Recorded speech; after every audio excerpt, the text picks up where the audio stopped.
Is it that I don't like any of these books, or is it that I just don't like the miscommunication trope? Hi, welcome, come on in. My name is Aoife, and today I'm going to take you through some romance books that I found a little bit disappointing. There's a disclaimer at the start of this video. If your favourite book is mentioned here, if one of your favourite series is mentioned here, that's okay. Everybody will read the same book differently, and I am very sure that some of the books that you didn't gel with as much are among my favourites list. That's one of my favourite things about books, in that everybody sees different things in the same book, in the same text, in the same words, and it's such a great discussion point that you can have with a friend, you can have with someone on the internet, you can just talk about it with literally anybody. First one up is a book that I have mentioned here a few times, and it's The Friend Zone by Abby Jimenez. This is the first in a series, I believe, and I'm so disappointed by this book that I've genuinely not picked up any of the other two, even though I have a feeling I might get along better with one of the other ones. This book follows Kristen and Josh, who kind of have a friendship relationship going throughout the whole book, mainly because Kristen doesn't want to get with anybody. Kristen is infertile, she's had some struggles with fertility in the past, and she's kind of made her peace with the fact that she's not going to conceive naturally. This is a problem because Josh wants to have a huge family. He wants to have almost a football team worth of children. So Kristen decides that this is a kind of fundamental incompatibility, which is very fair. There are a lot of people in real life who decide that their thoughts on children and how many kids they want to have, or whether they have children at all, is a bit of a deal breaker and doesn't get them to enter into romantic relationships at all. So because of this, Kristen and Josh don't get together for quite a lot of the book until she realizes that actually he's okay with not having kids with her at all. Then we get to the epilogue and there's a surprise pregnancy that just happens. She just magically falls pregnant naturally, almost on her first try with Josh, and I hated that. That felt like such a kick in the gut to so many women out there who are genuinely struggling with infertility, who have wanted a child for such a long time, who have tried countless times, who've given IVF so many goes, who are hoping to conceive naturally one day, but it's just not happening for them. To see that happen then on the page of a book that you're reading, to kind of escape from that, maybe to connect with somebody who's in the same boat as you, it must have been such a kick in the gut for these women. Honestly, that has turned me off the rest of the book series, even though, as I said, there might be something in it that I completely gel with in the second or third books. I might really love the author's writing here, I might really love some of the characters, one of them might be going through something that I'm going through. It's just never made me pick up the second and third books. Another series that I gave the first book a go and I'm not sure how I feel about it is the Bromance book club by Lyssa Kay Adams. I had really anticipated this one, and I think that might be a reason why I'm not loving it so much. In this book, you're following Gavin and Thea, and Gavin realizes that for quite a lot of their marriage, his wife has been faking her orgasms. And you could have had a conversation about this before going into what actually happens, in that they separate. You could have just had the two of them sit down, talk about it, discuss it like adults who are in a relationship should do. They just go straight into the whole destructive side of this. There's also then a whole lot of miscommunication dotted throughout the book as Gavin and Thea try to mend their relationship, as Gavin gets to reading romances with the aforementioned Bromance book club and then realizes what he's been doing wrong in his marriage, how he can take steps to improve upon his life. I loved that side of it. I loved the idea of guys sitting together and taking notes from romance books that they know their wives have read, they know their partners have gotten into, and taking tips as to what the guys in those books have done that's worked for them. But the whole lack of communication between Gavin and Thea was just such a disappointment and such a turn off for me that I haven't actually gone for any of the other books in the series yet.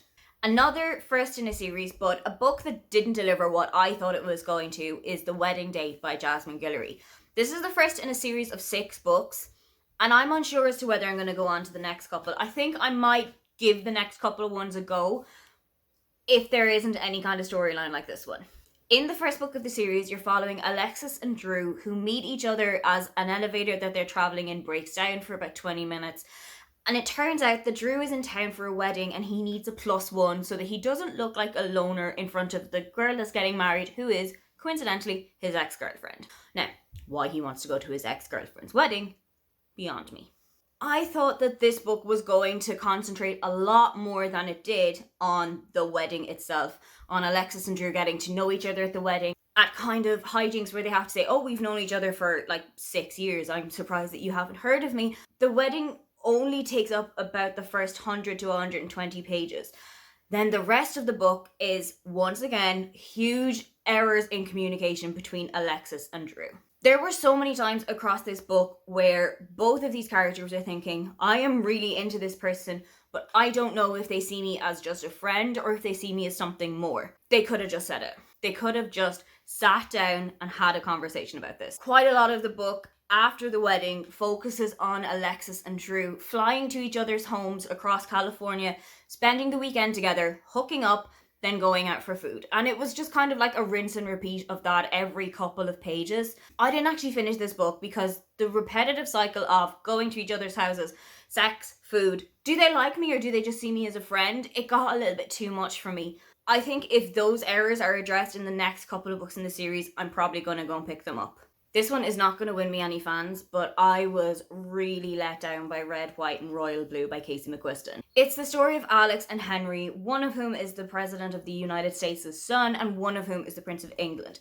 He's in first in line to the throne, and because of this kind of falling out that they've had in public, the two decide to have a fake dating relationship together to kind of clear up their image for the press and make people think that everything is okay in their camps.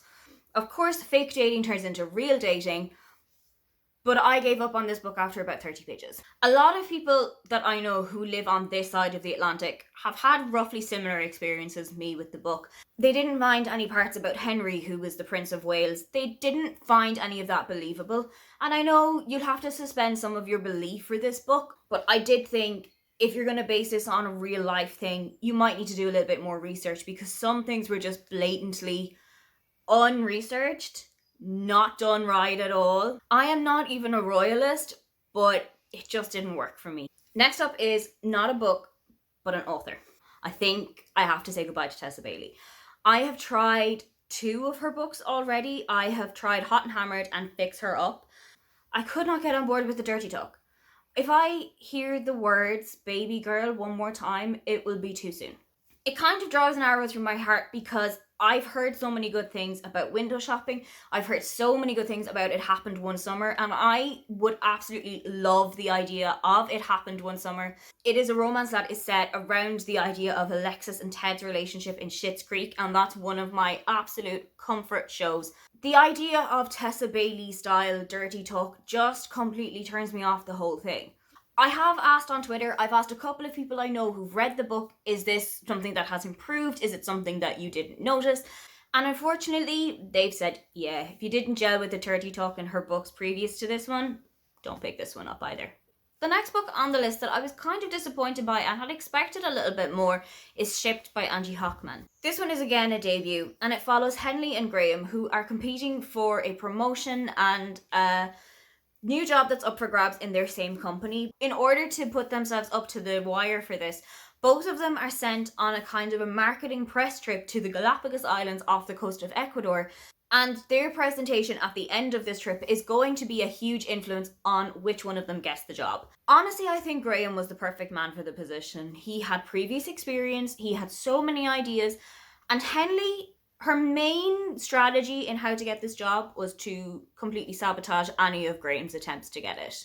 I didn't gel with Henley at all as a character, and as a mainly character-driven reader, that was a big turn off for me. I didn't really like any of her actions towards Graham. I didn't like that there was this huge, massive blowout fight that they had that could have been so easily explained just by having a chat with each other.